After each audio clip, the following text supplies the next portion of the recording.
Hello and welcome to Hobby Point channel. My name is Anastasia and in this video I'm going to show you how to make the double stitch.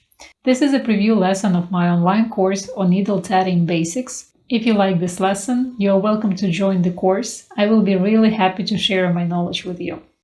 For the practice, you will need some thread, a needle and a needle threader. I will be using a needle size 5 and the thread size 10. Take about 70 centimeters of your thread, which is about 2.3 feet, and put the thread ball aside for now. Thread your needle.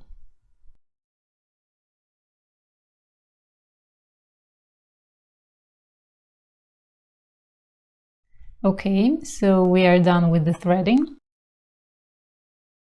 Leave some thread, like that.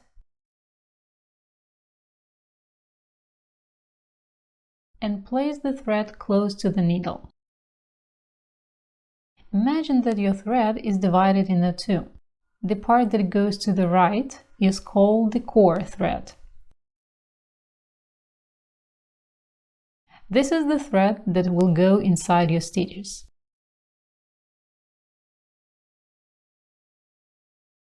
The part that goes to the left, meaning to the ball, is called the working thread. This is the thread that we will use to form the stitches. Once again, this is the core thread and this is the working thread. Quite often I call this part a tail. It just looks like a tail because it doesn't go to the ball.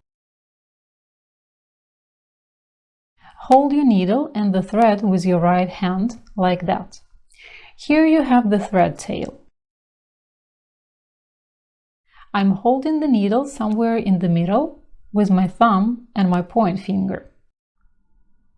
Mostly your left hand will do all the job. This is how I position my left hand. I hold the thread with some fingers and the thread goes around my point finger.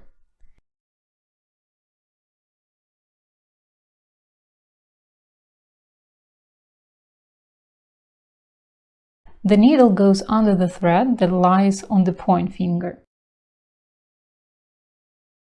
From left to right. Hold the thread and run your needle under. Slide the thread onto the needle. This is the first half of the double stitch. For the second half, my point finger goes under the thread and my thumb goes under the thread as well. So that's what I have now. Then I'm gonna twist my hand and now I have, you see, kind of loop that goes around my thumb, around my point finger, and then it goes down to the ball. I need this thread right here, the space between the point finger and the middle finger.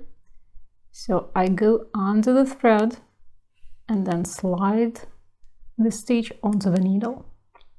Let's do it once again.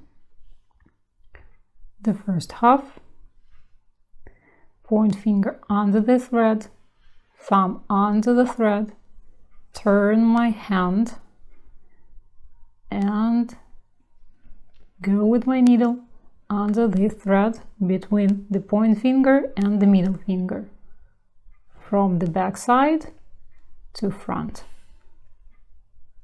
like that. Let's do it once again. First half, second half, first half,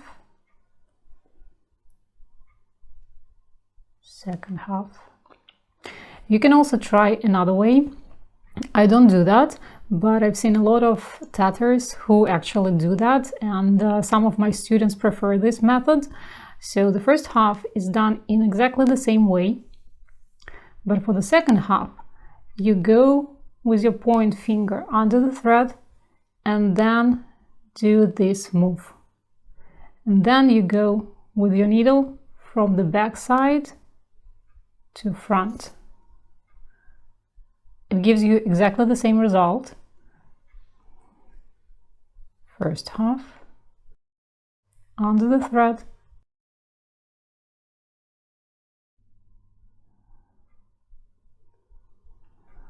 like that.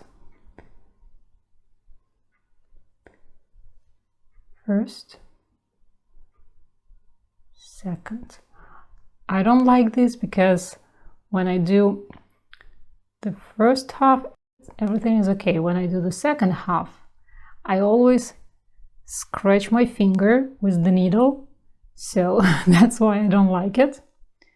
But if you do like it, go ahead, use it. Maybe it's gonna be easier for you. For me, this way is much better. I don't scratch my fingers, I don't scratch my hand, so that's what I do.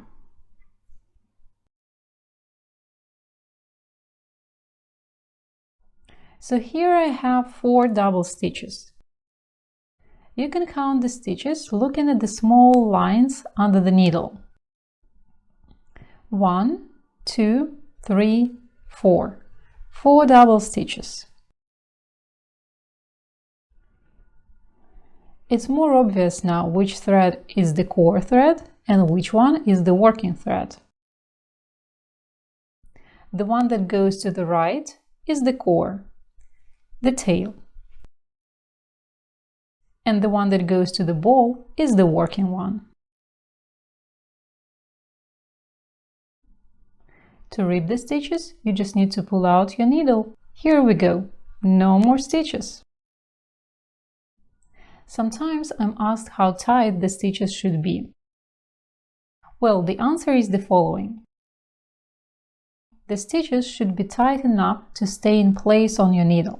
You don't need to pull too much.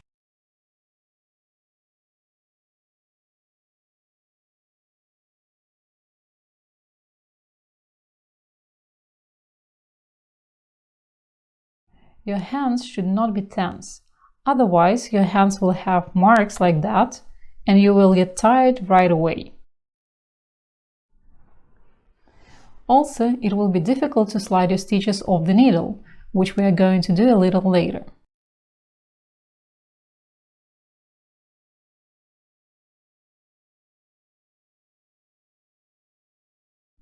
At the same time, your stitches should not be too loose.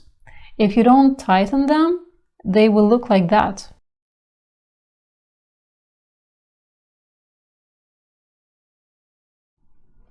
You see, I can easily stretch them apart, and we don't want that.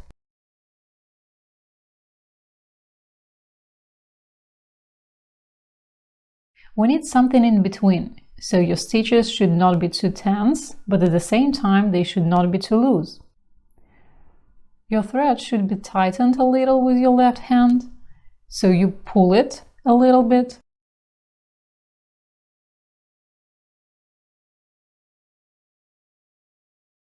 But you should not pull it with all your strength. This is not what we need. So tighten the thread a little, and your stitches will be just fine.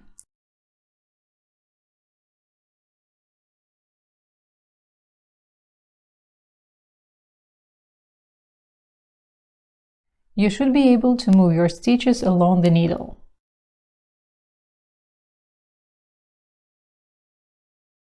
Another thing to mention, some beginners leave too little thread and put it along the needle like that, and start to tat.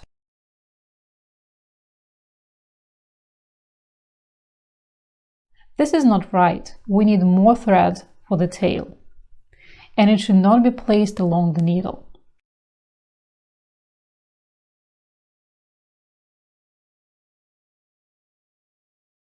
So leave a longer tail.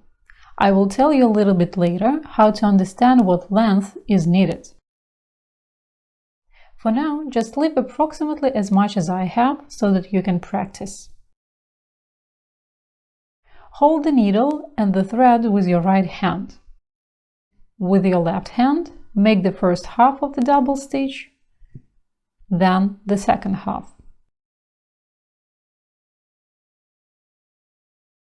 First, second, first, second. Keep making double stitches along the needle. You can move the stitches along the needle to the right. Your left hand should get used to making stitches.